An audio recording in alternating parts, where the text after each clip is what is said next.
আজি জাতীয় শহীদ দিবস মহাত্মা গান্ধীৰ সন্মান জনাই আজি মহাত্মা গান্ধীৰ নামত যি MGNREGA আইন আছিল 2005 চনৰ পৰা চলি আছিল। এই আইন বিজেপি চৰকাৰে বাতিল কৰি VBG ৰামজী নাম দি তেওঁলোকে আইন কৰিছে।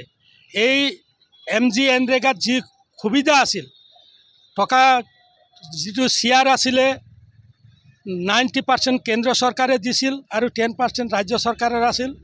বৰ্তমান এই নতুন যিটো আইন কৰিলে তেওঁলোকে VBG ৰামজীৰ নামত যি আইন কৰিলে এইটো 60-40 কৰিছে, 40% ৰাজ্য চৰকাৰে দিব লাগিব।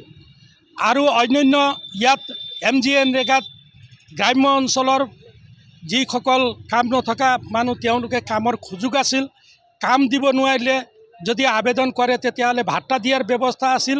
এই নতুন আইনত সেইবিলাক ব্যৱস্থা নাই। গতিকে MGNREGA বাহাল ৰাখি যি VBG ৰামজী যি আইন, এই আইনটো প্ৰত্যাহাৰ কৰাৰ কাৰণে আমি দাবী উত্থাপন কৰিছোঁ।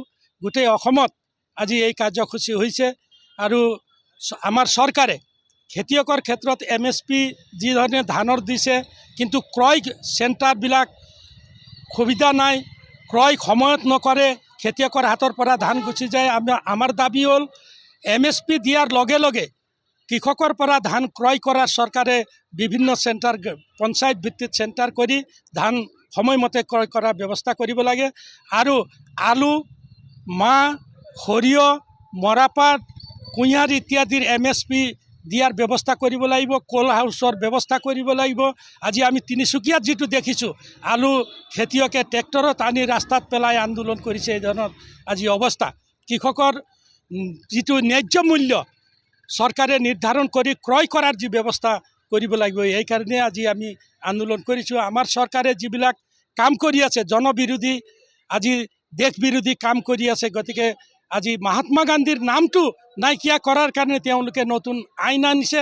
আচলতে এই আইনটো কাৰ্যকৰী কৰাৰ আজি ৰাজ্য চৰকাৰে 40% ক'ৰ পৰা দিব? ঋণ লৈ লৈ আজি আঁচনি চলাই আছে, মানুহক ভোটৰ অংক কৰি কৰি আঁচনি কৰি আছে, কিন্তু প্ৰকৃততে জনগণৰ কাম এই চৰকাৰে কৰিব পৰা নাই। গতিকে এই দাবী লৈ আমি উত্থাপন কৰিছোঁ।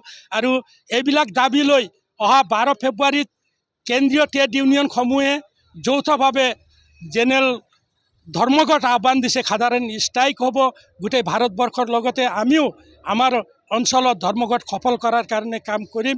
আৰু চৰকাৰক এই আইনসমূহ বাতিল কৰাৰ কাৰণে, শ্ৰম কোড তেওঁলোকে আনিছে, লেবাৰ আইন বাতিল কৰি শ্ৰম কোড লাগু কৰাৰ কাৰণে চৰকাৰ উঠি পৰি লাগি আছে।